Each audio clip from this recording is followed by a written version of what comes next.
ഇന്ന് തന്നെ ഡൗൺലോഡ് ചെയ്യൂ. കാണൂ നിങ്ങളുടെ ഫേവറേറ്റ് ഷോസ്. ഒരുപക്ഷെ നീതിയെ വിലക്കെടുത്ത് അവൻ രക്ഷപ്പെട്ട കൊല്ലും ഞാൻ. രാഗി, റിലാക്സ്. നാളെ നേരം വിളിക്കുന്നത് നിനക്ക് സന്തോഷം തരുന്നൊരു വാർത്തയുമായിട്ടായിരിക്കും. എനിക്ക് സന്തോഷം തരുന്ന വാർത്തയോ? അതെ, വെയിറ്റ്. അല്ല, എന്റെ സഹോദരി സ്റ്റേഷനിൽ നിന്ന് ഇറങ്ങി പോകുന്ന കണ്ടു. അവൾ എന്തിനാ വന്നേന്ന് അറിയോ? ഏത് സഹോദരി? വന്ദന. വന്ദന വന്ന കാര്യം പറയാം. രമേശ, ACP വിളിക്കുന്നു, അങ്ങോട്ട് ചെല്ലാൻ പറഞ്ഞു. ഓ നാശം. പ്രകാശേ, പുരപ്പുറം തൂക്കുന്ന ഒരു പുത്തൻ അച്ചിയാ പുതിയ ACP. വിളിക്കുമ്പോ ചെന്നില്ലെങ്കിൽ പ്രശ്നമാവും. നമുക്ക് പിന്നെ കാണാം. വന്നേ, പെട്ടെന്ന് വന്നേ.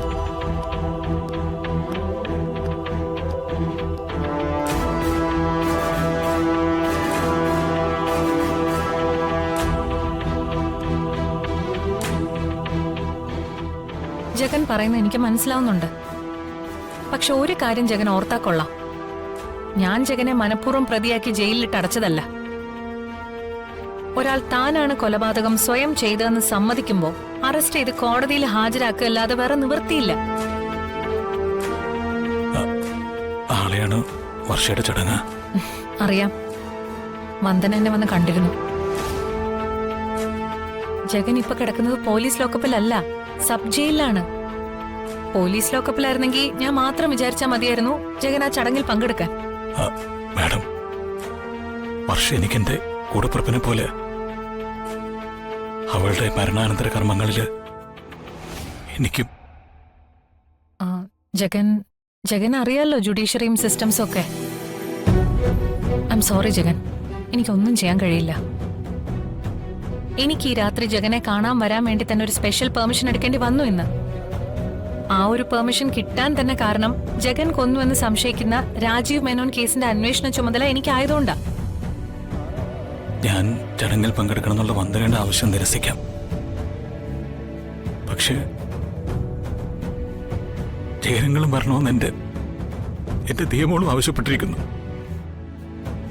ആ കുഞ്ഞിന്റെ മനസ്സ് സങ്കടപ്പെടുത്താൻ എനിക്ക് ആവുന്നില്ല. എന്തെങ്കിലും ഒരു മാർഗം. ജഗനെ ആ ചടങ്ങിൽ എങ്ങനെയെങ്കിലും പങ്കെടുപ്പിക്കണം എന്നുള്ള ആഗ്രഹം ജഗന്റെ സുഹൃത്തായ എനിക്ക് വൈഗയ്ക്കുണ്ട്.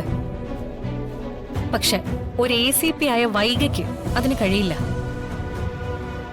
നാളെയോ മറ്റന്നാളോ ജഗനെ ചോദ്യം ചെയ്യാൻ വേണ്ടി പോലീസ് കസ്റ്റഡിയിൽ വിട്ടുതരും. വൈകും മുമ്പ് ഇവിടേക്ക് മടക്കി അയക്കണം. പോലീസ് കാവലിൽ ചോദ്യം ചെയ്ത് അതീവ സുരക്ഷയിൽ തിരികെ വിടണം. ജഗൻ സ്വയം കുറ്റം സമ്മതിച്ച സ്ഥിതിക്കും CCTVയിൽ അന്ന് മരണം നടന്ന സ്പോട്ടിൽ ആക്സിഡന്റ് സമയത്ത് കാണപ്പെട്ടതുകൊണ്ടും യഥാർത്ഥ പ്രതിയെ തെളിവുകളോടെ കിട്ടുന്നതുവരെ റിമാൻഡിന്റെ കാലാവധി നീട്ടാനാണ് സാധ്യത. ജഗനെ വിഷമിപ്പിക്കാൻ പറഞ്ഞതല്ല. ജഗൻ നിരപരാധിയാണെന്നുള്ള ബോധ്യം എനിക്കുണ്ട്. പക്ഷെ എനിക്ക് ബോധ്യപ്പെട്ടിട്ട് കാര്യമില്ല, കോടതിക്കും അത് തന്നെ ബോധ്യപ്പെടണം. അതിന് തെളിവുകൾ വേണം. ആ തെളിവുകൾ കണ്ടെത്തുന്നത് വരെ പ്രതിസ്ഥാനത്ത് ജഗൻ തന്നെയാ. ACPയുടെ പോലീസ് ബുദ്ധിയൊന്നുമില്ല.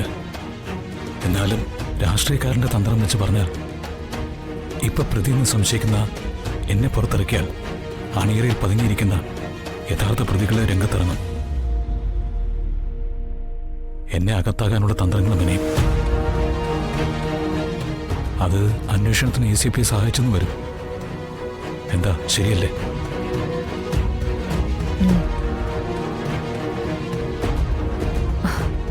പക്ഷേ ജഗനെ പുറത്തുവിടാൻ നിയമം അനുവദിക്കില്ലല്ലോ. പോലീസ് കസ്റ്റഡിയിൽ ജഗനെ വാങ്ങുമ്പോ ജഗൻ പൂർണ്ണമായിട്ടും കോപ്പറേറ്റ് ചെയ്യണം. ടൈം ഒരുപാടായി, ഞാൻ പോട്ടെ.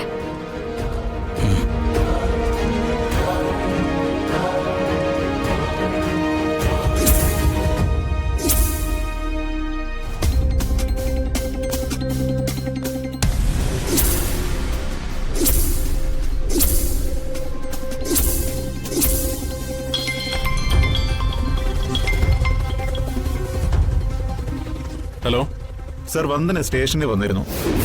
എന്നിട്ട്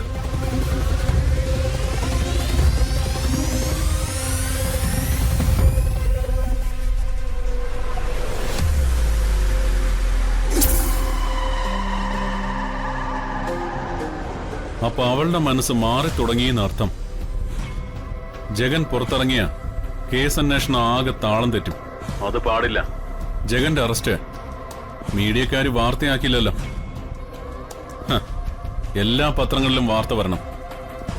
ന്യൂസ് ചാനലിൽ വാർത്ത വന്നാൽ ജഗന്റെ കേസ് ഏതറ്റം വരെ പോയാലും പിന്നെ അവനെ രക്ഷിക്കാൻ ആർക്കും കഴിയില്ല. വാർത്തകളെല്ലാം കുറുപ്പ് സാർ ഇടപെട്ട് തടഞ്ഞിരിക്കുക. സാരമില്ല. തന്റെ നമ്പറിൽ നാളെ ആരെങ്കിലും വിളിച്ചാൽ താൻ നടന്ന കാര്യങ്ങൾ വ്യക്തമായി പറഞ്ഞു കൊടുക്കണം. അതല്ലേ ഏറ്റു സാർ.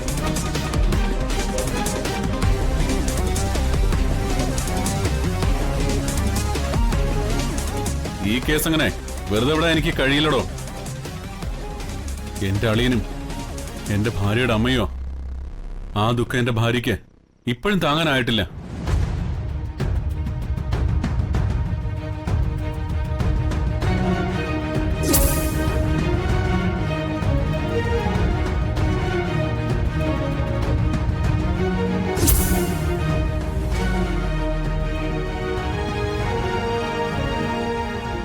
ഇനി എന്തെങ്കിലും ഇൻഫർമേഷൻ ഉണ്ടെങ്കിൽ അപ്പൊ തന്നെ വിളിച്ചറിയിക്കണേ. ഉറപ്പായിട്ടും സാർ.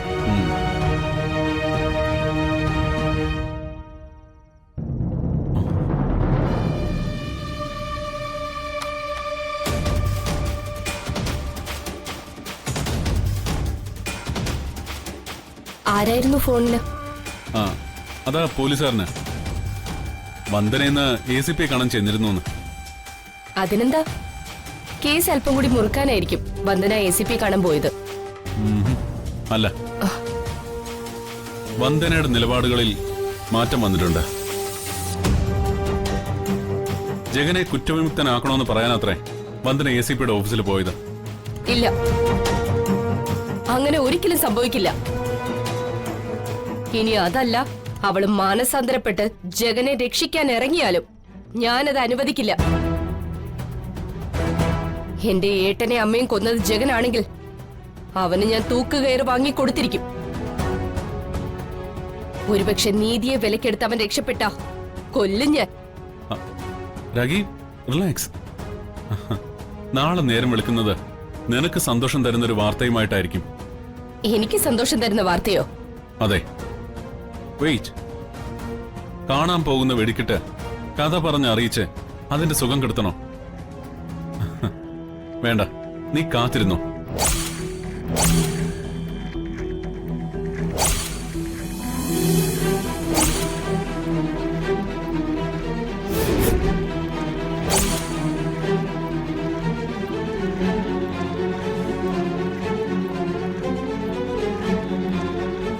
മാനത്തെ കൊട്ടാ